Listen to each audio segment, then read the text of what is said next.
today, Pete. Kat, how are you? It's been a while. It has. That is for sure.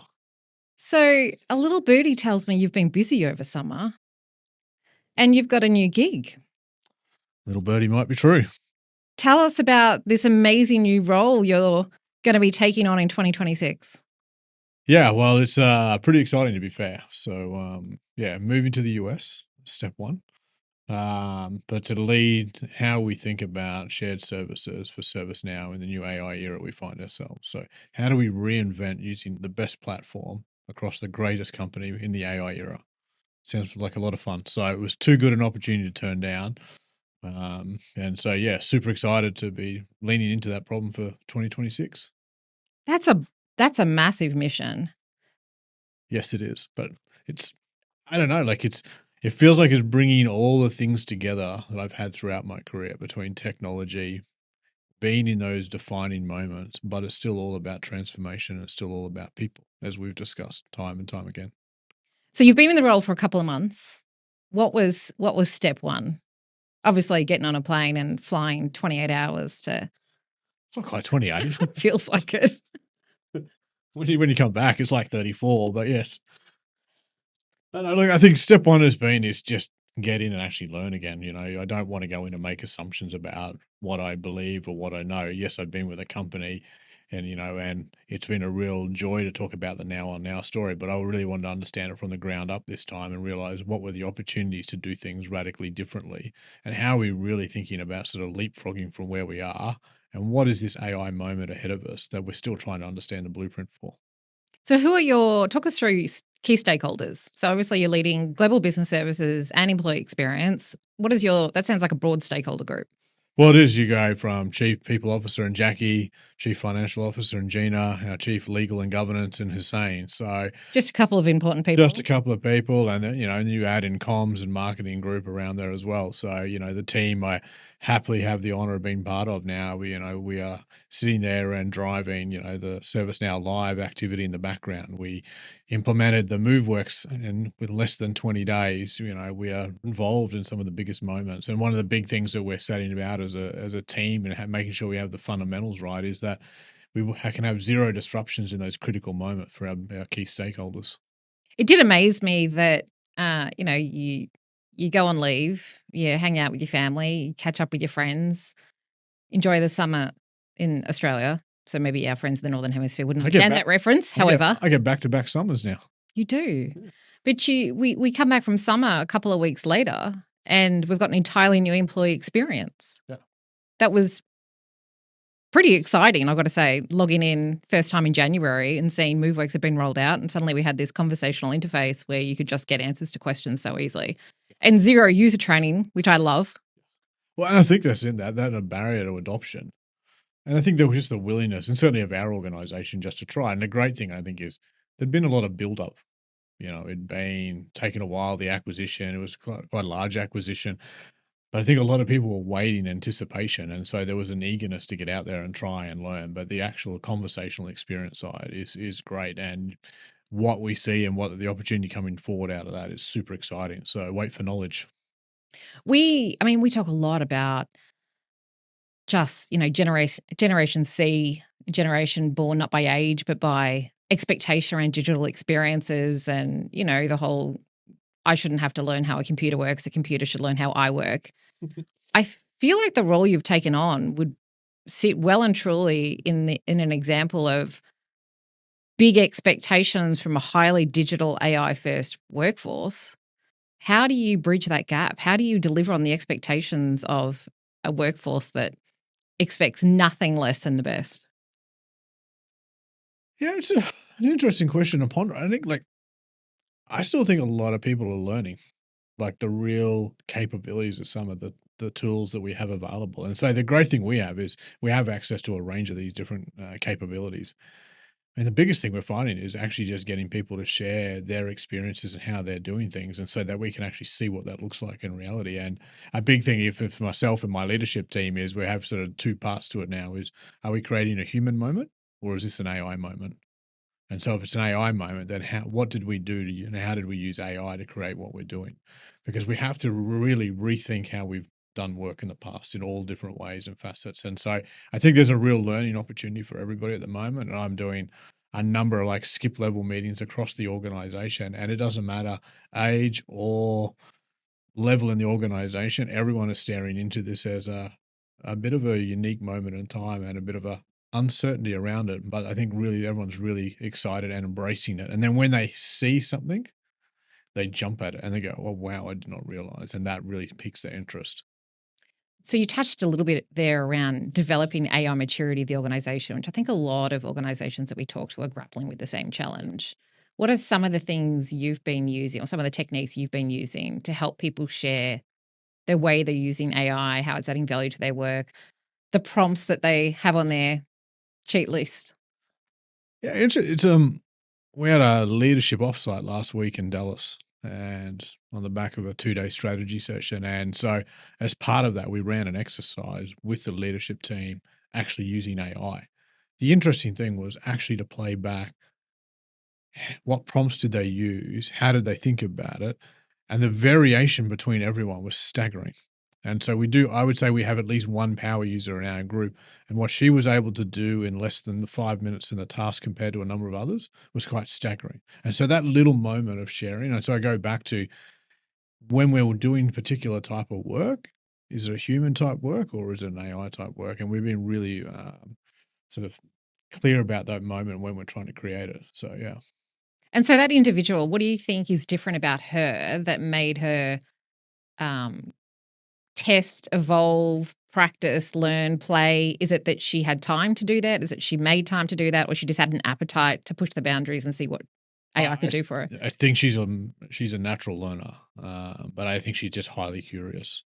And she's very interested to see what this technology can do. And so she's seen, and she likes working with people, and so she owns a lot of the work that we do from my ServiceNow experience. And so I think she's very in tune to how do people take on this type of technology, and it makes herself want to know and not just accept it as it is. So yeah, I love that you described someone who is an early adopter and pushing the boundaries of AI as being a people person, because at the heart of it, it's not necessarily just the technologists that are pushing this technology. It's the people that actually have a mission to make life easier, make work easier for the rest of us. And I think still have it's still people behind the keyboards, still asking the questions, still driving the prompts, and still have that level of curiosity. And I think that's why I'm still attracted to the role that I am. Like this is still a people transformation at heart, and what we're going to see and how we're going to operate is going to be radically different. But that's the excitement part of it. So with such a broad remit and so many problems and opportunities you could go after, how do you prioritize? It's fascinating at the moment. So we are resetting, I guess, the organizational, objectives for the year. I think the difference this year is we're going to go from a space of we've probably prioritized by product and feature to how do we think about a business unit. So how do we think more cross-functionally and look at value in real terms and sort of make those trade-offs in a different way than we've ever had to do before. But it means we're having to ask the organization a new question, which is to get better at understanding why and what we're doing. All right. So we can get really clear about the impact we're about to have. Because I've never been in a place where there's, not enough work and all the people I need. The reality is there's always more work and not enough capacity. And so we have to look at, and that's why I think the AI stuff gives us a new level of vehicle is how can we actually deliver more than we've ever done in the past? But we're still going to have to prioritize that work and think about where the true impact of the organization is and where are the opportunities to jump from where we are to something much further down the path and set up the success for the future. So it is massively exciting. It's interesting because we were literally sitting in an EBC with one of our favorite customers yesterday talking about this very thing. Correct. And I always come back to this whole concept of change fatigue. And, we can encourage people to adopt and evolve and test, but as an organization that's driving a lot of change, both externally and internally, how are you approaching that with your teams to keep them enthused and passionate and not burning out? Yeah, they had pretty interesting responses to that question, if you remember. I think I lost my job, didn't I? No, I don't think so. I go back to a bit of an age. I think it's been a thing for a long period of time. We just expect people to be able to pick up and understand the why. And if I think about the skip level meetings I'm doing, a lot of it is just helping people at all elements, all parts of the business understand their role and how they're connected to the outcomes of ServiceNow. So whether it's protecting the most critical moments and ensuring the business is operational when it needs to be, or you're involved in some of the biggest transformations, not just for us at ServiceNow, but what the impact on our customers be. But making that connection for people is what I find helps them inspire and go, right, I really understand my role in here and what I'm doing. And I think sometimes we're missing that. I think we've lost a little bit of that. And that's what we're really centered on from a human experience component at the moment. But I think the other part is, while there's all this change, we also have to remind people what's not changing. And so keeping to the core of that and then driving that level of curiosity and helping people realize, hey, I'm just learning as much as everybody else, and that's okay. It's not, we shouldn't be frightened about what this is. We should see it as the real opportunity. What we're going to do. We had this amazing Locknote speaker at the summits that we've just run in. Was that you? No, Locknote. Locknote. No, the keynote speaker in Melbourne was awful. She was terrible. Get her off stage. No, Miley Wilkinson, who's a behavioural scientist, did the Locknote. I listened to her 3 times and I could not get enough. She was fabulous. But one of the things she talks about is the fact that people are not afraid of change. They're afraid of loss. And going through that process of reconciling the loss so that people understand what is it that you think you're losing. Let's acknowledge that so that they can embrace change. I just thought that was such an amazing piece of insight from a behavioral scientist that analyzes criminal masterminds. And here I am in the audience sitting there going, oh, I could use this on my colleagues. I'm definitely no criminal mastermind. But I think the same principle is that your assumption as a person is when there is a lot of change and ambiguity is that everything is changing versus going, actually, let's be really clear about what's not changing. So the gap to how much you're losing is not as big as you might fear it actually to be.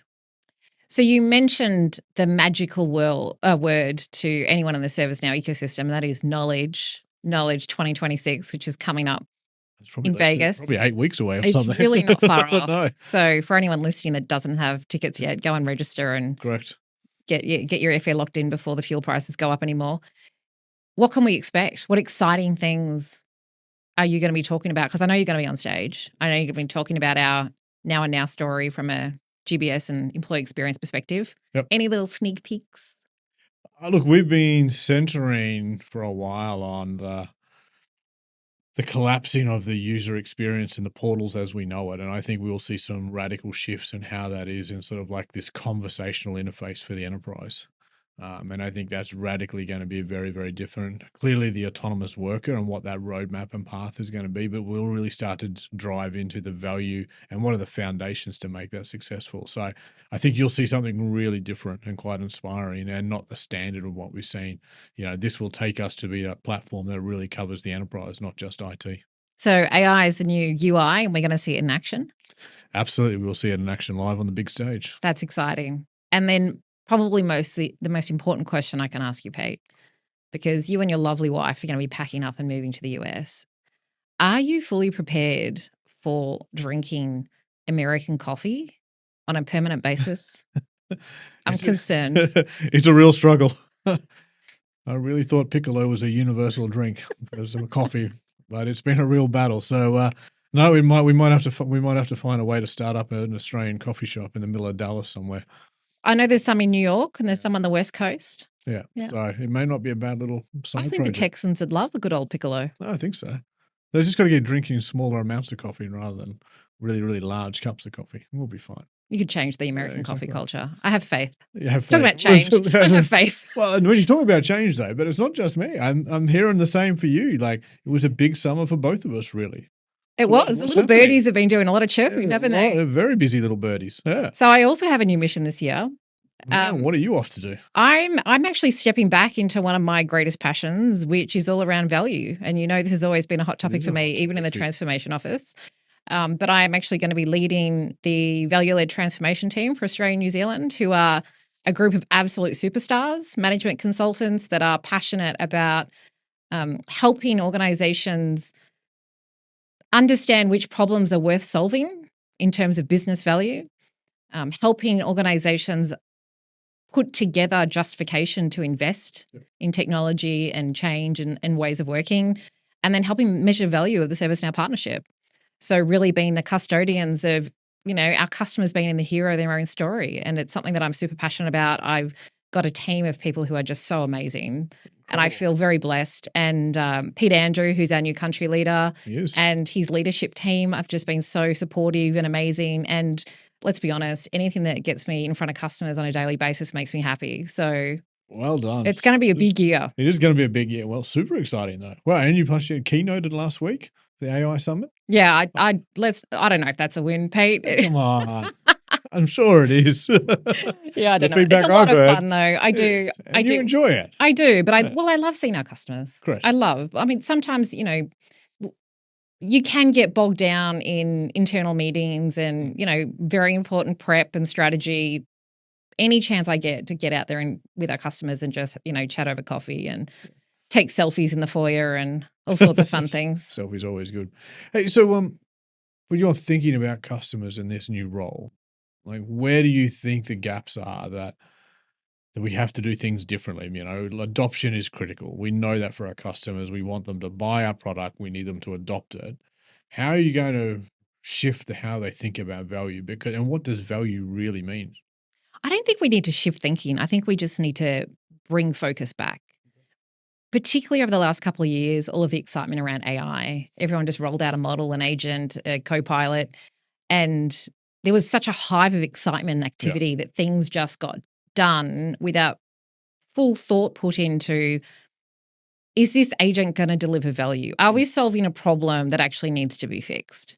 And so a lot of what we're going to be doing is really bringing the focus back to what are the problems and opportunities that are going to fundamentally hit the top line and the bottom line. So either grow the business or take cost out and create capacity for scale. Yeah. And if those are the priorities for the organization, what are the use cases that are going to hit those quicker, faster? I think there's a lot of negativity around AI not delivering value. Mm-hmm. I don't believe that's true. I think AI, for the right reasons, delivers an immense amount of value. Yeah. We've just been distracted doing work for the sake of work.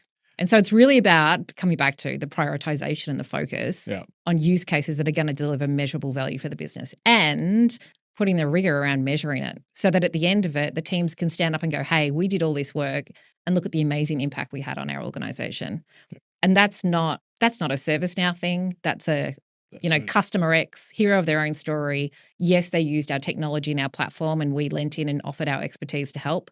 But they're the ones that are driving change and doing the real work. And we want to make sure that their organization knows what a great job they do.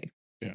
And look, I do think a big part in defining a use case, but is also being clear about how they think about measuring success and then giving them the potential of the benchmarks or the ways to think about it differently, or even our own experience about, because we've seen some great things and we've struggled with some other parts as well about, you can put a formula together, but then realize it's not quite the impact of the way we thought it was going to be. So yeah, fascinating. And I think it's okay that we've done things that didn't deliver value. The important thing is sitting back and going, okay, we did it, we learned, but now let's switch it off. Correct. Let's not continue to keep that piece of technology running because we know it's not delivering value for us. Yeah. Well, switch it off and invest elsewhere. And investment is not just money; it's time, focus, energy, change fatigue. Right? All of that is an investment of human capital. Yep. Let's put it on the areas that actually make a difference. Yeah, well, and I think this is where the control tower gives you that transparency into exactly what you're doing. And I think exactly what you were talking about last week down in Melbourne with everybody is,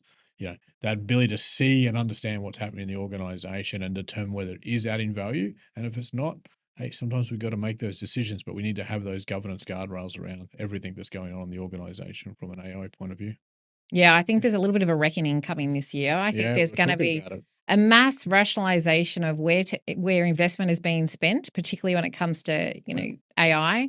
But also, I think a lot of people have been running at pace with their head down, and as soon as they look up, they're going to be looking across the organization, going, "Oh my Lord, look how much has been rolled out in random pockets of the organization." Now we've got AI sprawl, tech debt. Yeah. This is the year where people are going to start getting governance under control and getting better visibility of what's been going on where, and coming back to the point earlier. Yeah. If it's not adding value, switch it off. If it is adding value, double down on it. Double down. And I think that's the thing. I think a lot of described last year really as a learning or an experimentation phase to see where the opportunities and better understand what some of the, you went from generative AI to agentic to autonomous, and like people are still trying to get their heads around where were the real opportunities and value out of those. And I think as the learning is now been discovered, now they can start actually applying in real ways to unlock the potential in the organization. But taking, it was described yesterday, you know, a thin slice or maybe a slice of the cake, but take the entire slice. Don't try and take One layer. too big of a wedge. Just the freckle off the top. Yeah, exactly. So, and because, you know, and then you're just touching the surface versus actually you need the entire stack. But Pete, I really like licking the icing off the cake. Hey, we can start there. We're going to leave that part So in. what are we going to do with the podcast? Are we taking it on the road? I think we're going to Global have to tour? take it on the road, aren't we? Change agent. Change Goes global. Yeah, correct. Domination. Here we go. I think we have a fascinating story to tell. Like, you know, this is just extending our passion from transformation, working with customers. And, you know, and I bet that's a big part about exciting what for me stepping into this role was, it's not just doing it for ServiceNow, it's setting the benchmark and showing our customers the real potential of our platform in a cross-functional way like never before. And I think if that's really exciting, you know, and I think, you know, but we can't do it if we can't demonstrate that out, you know, we have to be able to demonstrate that value. You got to take us with you, Pete, on the journey. And I Well, have we did no talk doubt about that. we're gonna drag you back as often as possible. I know you're gonna have to come back and see your boys regularly. So Yeah. no doubt we'll have you coming back seeing all our customers as well. 'Cause No, I'm excited. I can't imagine you not meeting with customers every other day. No, well, you know, as my boss Kelly will tell me, there is job one, which is to get everything done first.